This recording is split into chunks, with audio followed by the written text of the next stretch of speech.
Economists who want to advise their governments on climate policy often talk about the social cost of carbon.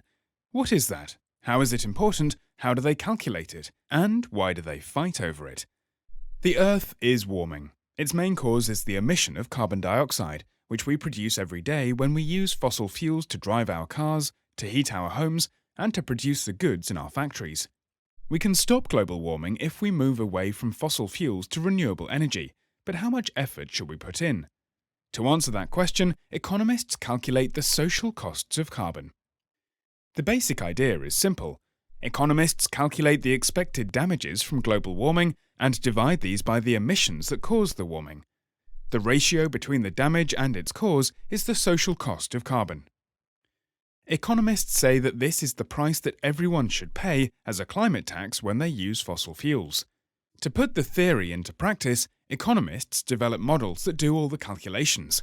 So important are these models that the Nobel Committee awarded the prize in 2018 to William Nordhaus, one of the first economists who did the calculations. How did he go about it?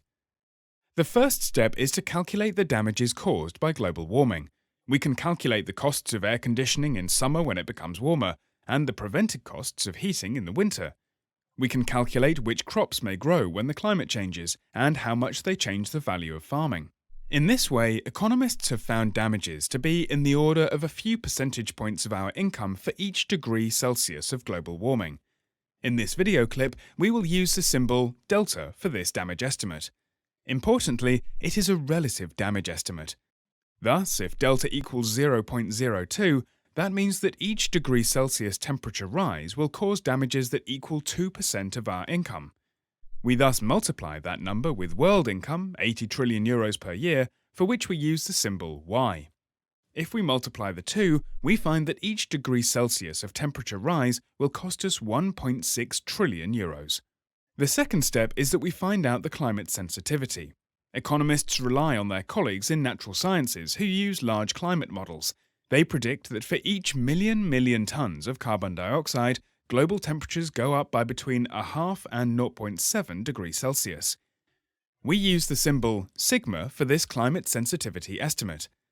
Multiplying all terms, we find that each ton of carbon dioxide causes 96 euro cents of damages each year. The climate models predict that the temperature rise is almost permanent. The economist then asks for how many years we should look ahead.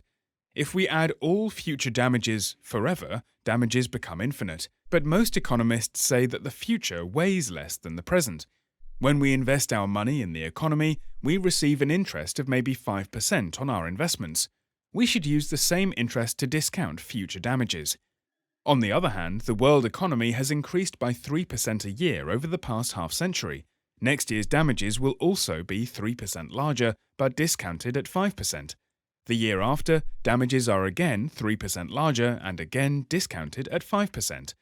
With a smart mathematical trick, economists then find that the sum of all weighted damages is equal to 50 times the annual damages, where the 50 is equal to 1 divided by the difference between the interest and the growth rate.